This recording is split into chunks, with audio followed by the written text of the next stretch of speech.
Hello, BookTube, and welcome back to Book Trek, the Summer of Trek. This is an event going on BookTube all summer long, celebrating Star Trek novels, Star Trek shows, Star Trek movies. It was created by Vin at Revenant Reads a couple of years ago. We're now going strong, and the 2023 version of Book Trek is looser in format than the earlier two.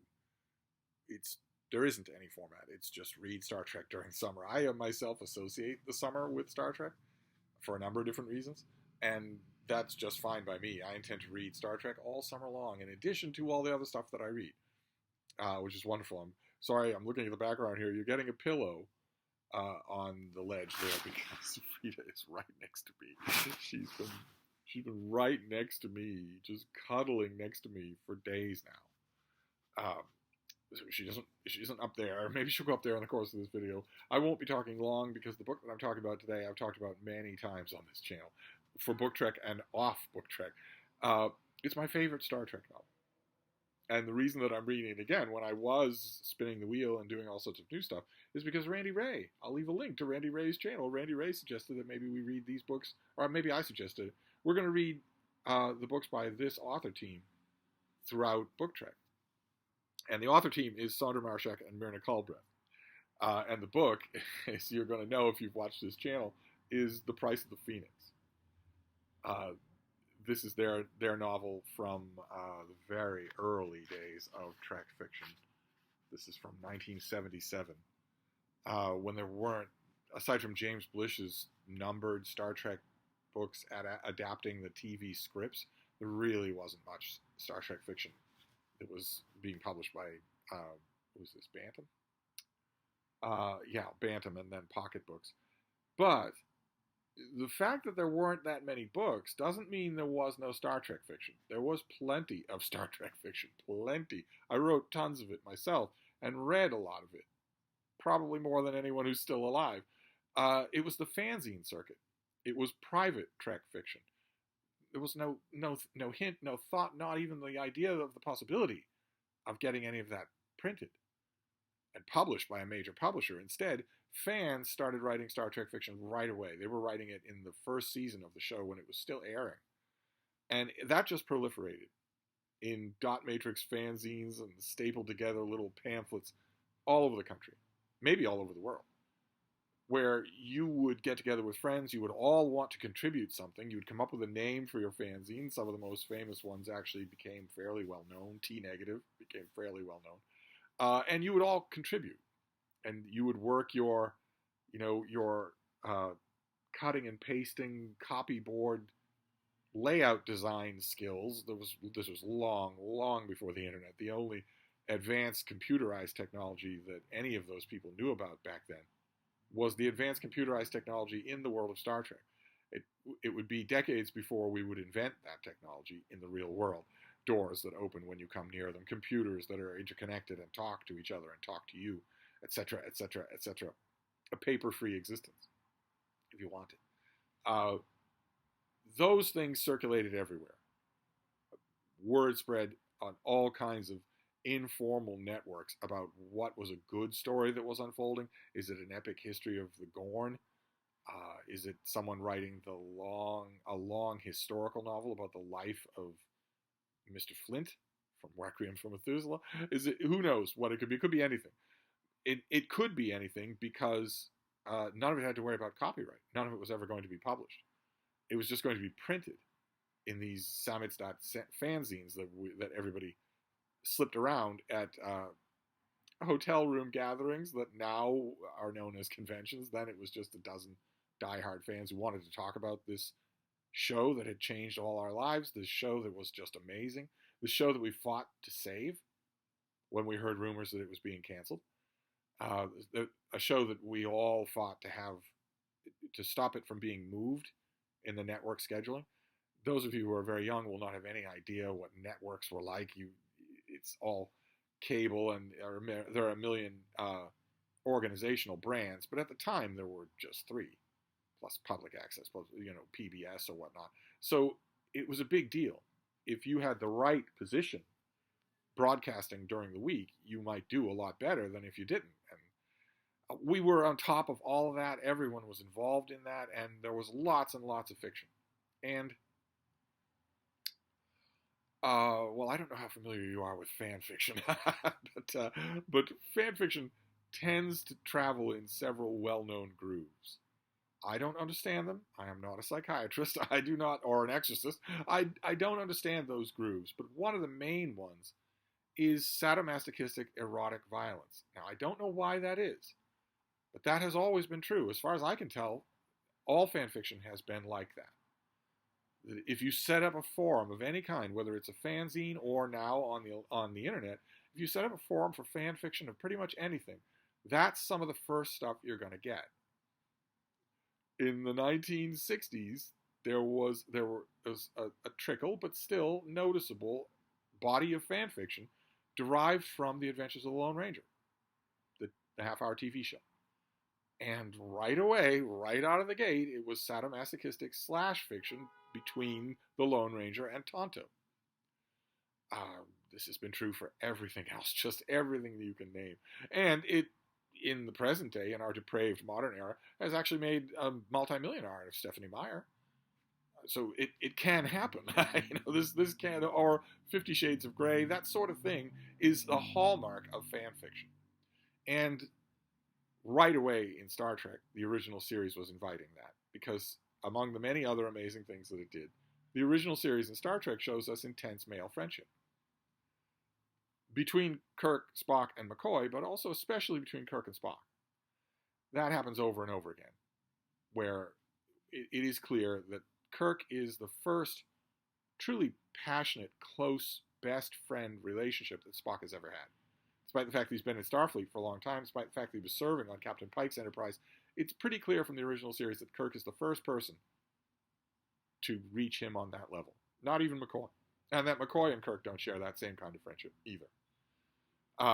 It shows itself in many, many moments in the original series. If you're paying attention, you can't help but see it in the aforementioned episode, Requiem for Methuselah, for instance.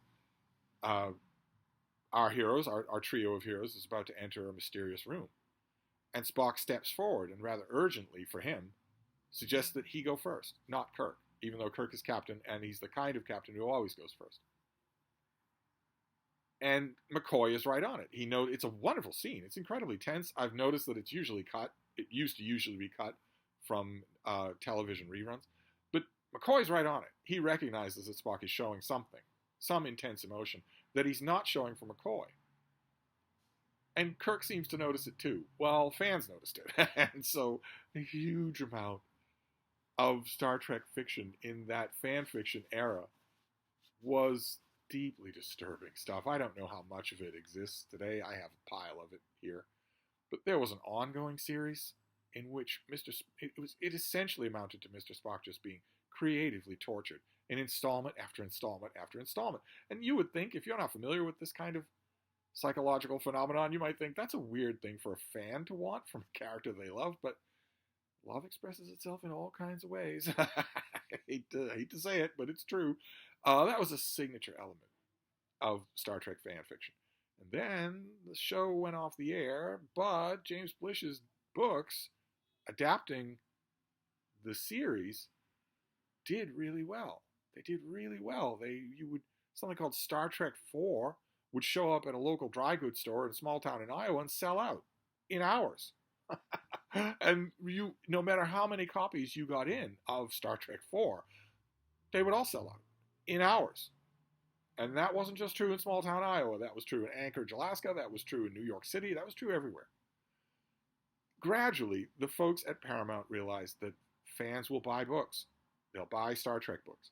So we should probably make Star Trek books. And they didn't get their act together. It took a long time for them to realize that no matter how much of these things, no matter how many they make in a year, they'll all sell well. It took them a long time to realize that. There were years where you didn't get anything. But even once they did realize it and start coming out with Star Trek novels, their editorial team and especially their censorship team didn't catch up. Nobody really took these things seriously, and they needed text. Once they realized there was money in them, our fans, they needed text, they needed books. And who are you going to go to if you need Star Trek fiction, novel-length stories? Who are you going to go to? Well, there are two places that you're going to go. One is science fiction hacks, who are right out there and are always willing to take the job. But at the beginning, the folks at Paramount also went somewhere else. They went to the fans, or super fans, as we would call them now. And hence, you get this book. You might think from all that prefatory description that this wouldn't be my favorite Star Trek novel, but I am looking at it, I admit, in nostalgia-colored glasses. This was manna in the desert. To those of us who would buy anything that had Star Trek, we would do anything to get more of this world. And we didn't get, as I mentioned on Book Trek 2023, we didn't get that with James Blish's stories. We got the Enterprise in new covers, sure. And it was great to relive these episodes, sure, even though they weren't the same. And most of the changes that were done on the fly to the scripting improved each episode. So the James Blish stories were oddities, even when they were originally coming out. We still bought them, as many as we could get our hands on, traded them, talked about them, wanted original prints of the cover artwork. But it wasn't really Star Trek. And James Blish wrote a novel, Spock Must Die, and it wasn't really Star Trek either. And a few Star Trek novels showed up that were clearly written by science fiction hacks, but who didn't really know Star Trek. It didn't feel like Star Trek. It might have been a little bit better than Blish's books, but it didn't feel like it was written by fans. And then this book came along, and The New Voyages 1 and 2, and the sequel to this book. And no matter what else you might say about The Price of the Phoenix, it definitely feels like it is written by fans.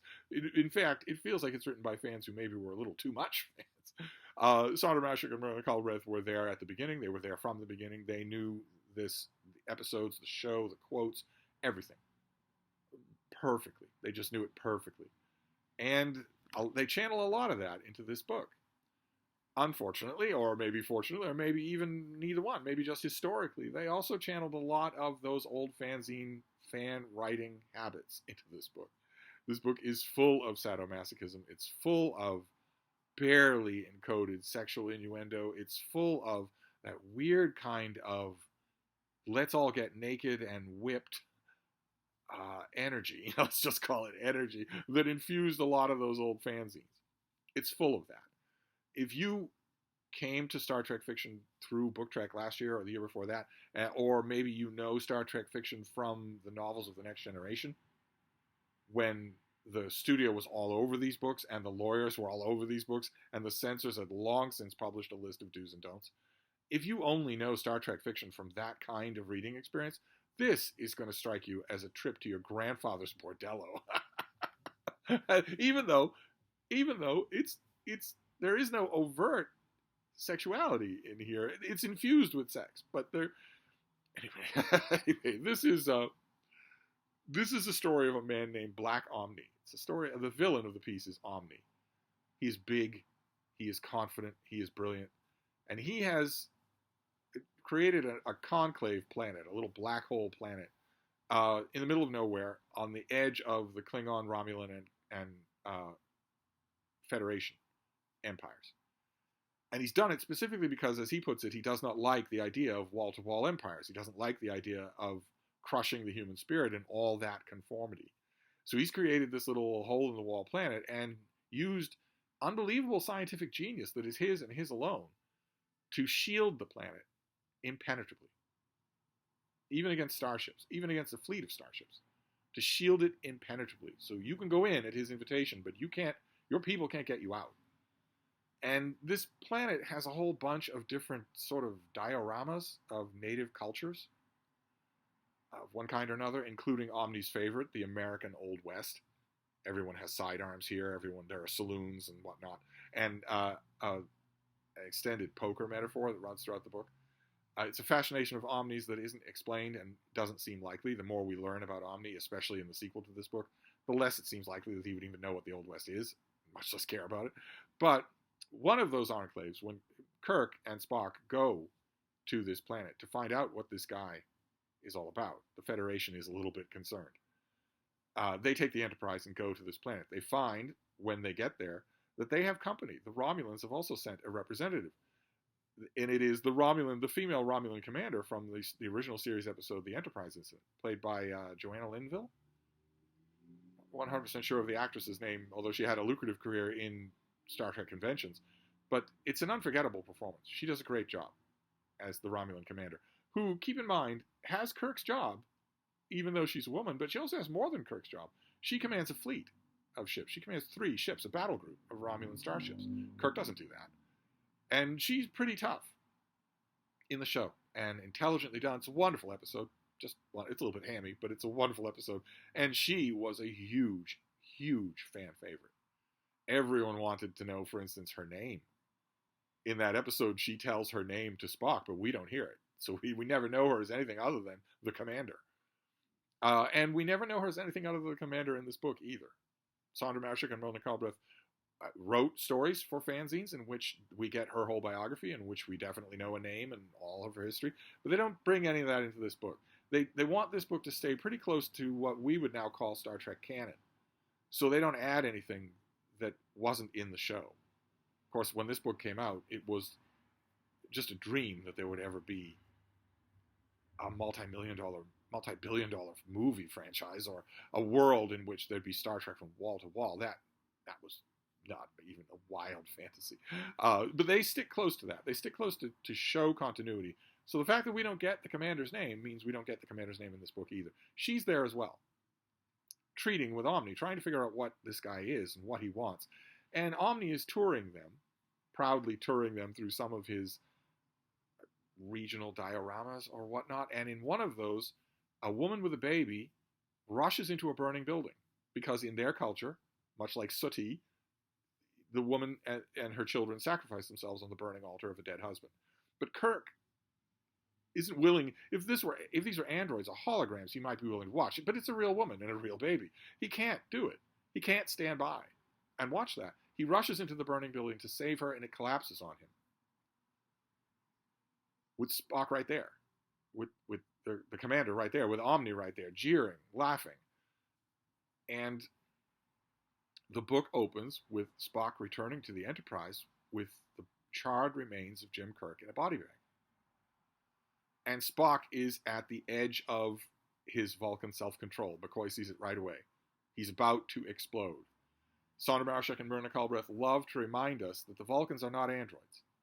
They have 1,000 years of ironclad logical control given to them by Surak, because before that, they had 10,000 years of a savage violence that would make the Klingons look like picnic schools.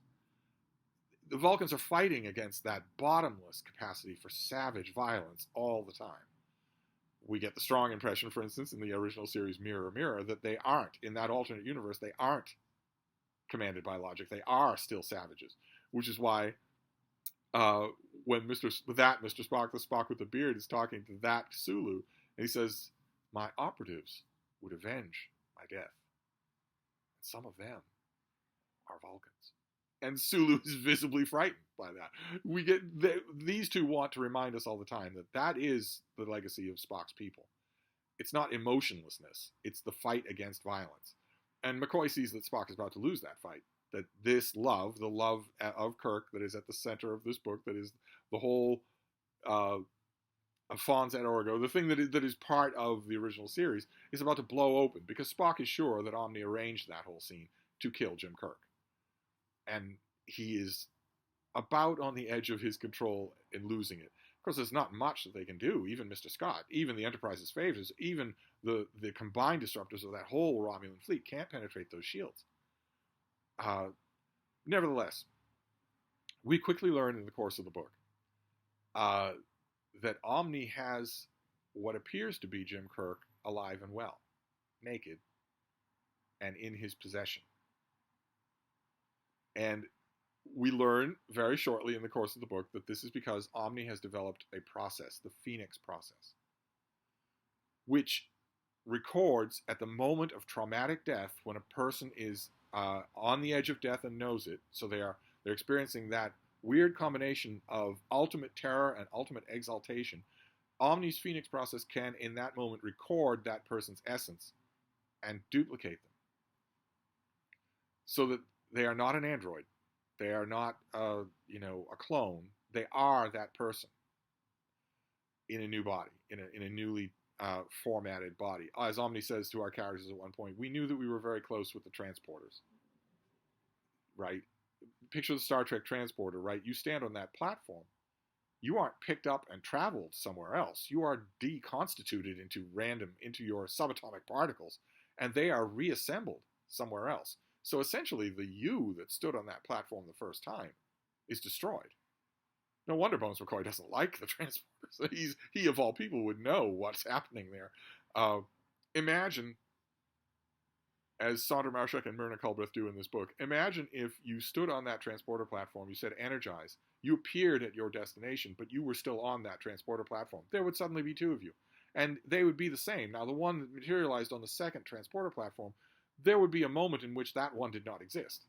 So, he didn't have your childhood, but he remembers your childhood. He is you in every way. Omni invents this process. And he tells Spock, an enraged Spock, and the commander, that he has used it on Jim Kirk. So you might have Kirk's charred remains up on the Enterprise, and McCoy tells Spock, he does the autopsy, the last thing he'll do for his friend, and says, there is no doubt at all here. This is Jim Kirk. These are his remains. Spock is holding out one little vestige of hope right to the end that it might be, they've dealt with doubles of Kirk before, android and otherwise, transporter accidents. But Omni assures them, this is him. I have used this new technology to create him anew. But because I created him anew using technology that no one has but me, he's my property. He belongs to me. It's not like I created a free person. And I'm willing to barter him. I'm willing to use him. I will give him to you in exchange for Omni at one point in the book, really seems to be an agent of political chaos. He really wants Spock and the commander, both of whom love Jim Kirk in their own way, to destabilize the Alpha Quadrant. No presence here of Klingons at all. It's kind of a shame. It's kind of a shame. These two authors wrote a short story for Star Trek The New Voyages 2, where they give us Captain Kang of the Klingons. And it shows that they write Klingons really well. I don't really know what is going on here. I don't really know why there isn't a Klingon representative in here. There are plenty that you could choose from the original show that would be really interesting. I would have liked to see it, but instead it's just this cast of characters. And keep in mind, Romulans are an offshoot of Vulcans. They are Vulcanoid. And according to Sandra Marshak and Myrna Culbreth, they have many Vulcan traits. Not just the upswept ears and the upswept eyebrows, but also the superior Vulcan strength. There's a big deal about strength in this book, an enormous deal about it, physical strength. You are reminded over and over again that although Kirk is, as this book puts it, an alpha male, that although he is a dominant man, a commanding presence, he's human. He's extremely weak compared to the commander, for instance, who can handle him like a little baby, or Mr. Spock, or especially Omni. He's the physically weakest person in the main cast of characters.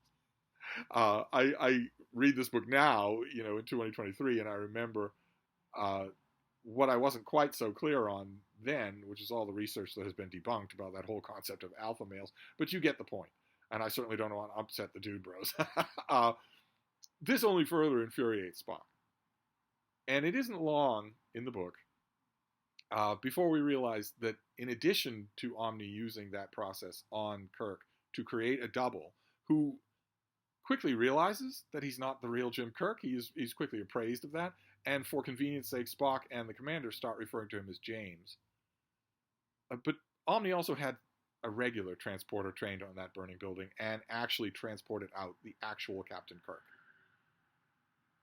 The body that McCoy examines on the Enterprise is yet another double that happens to die in the fire, that dies for the purposes of the whole charade. But the original Kirk is still alive, hence the cover here. And so you've got Kirk and James and the commander and Spock against Omni. And something has to be done, right? There can't be two captains of the Enterprise. Something has to be done about James. Some life has to be found for him, either in the Federation or maybe in the Romulan Star Empire. But long before anything like that has to happen, Omni has to be dealt with. And right from the beginning of this book, Spock makes it clear in the dialogue, right from the beginning of this book that one of the climaxes of this book is going to be Spock fighting Omni in hand-to-hand combat. You know that. You know that's going to happen. and it does happen. Another thing that happens in the book that can't not happen if you're dealing with the old style fan fiction is the sadomasochism that I mentioned. Because Omni doesn't just want, when he's alone with his duplicate, James, he doesn't just want to own James in a technicality. He wants to own James bodily. Not through sex, but by breaking him, by making him cry, by whipping him and beating him until he's abjectly crying in pain and misery and humiliation. And we get it all.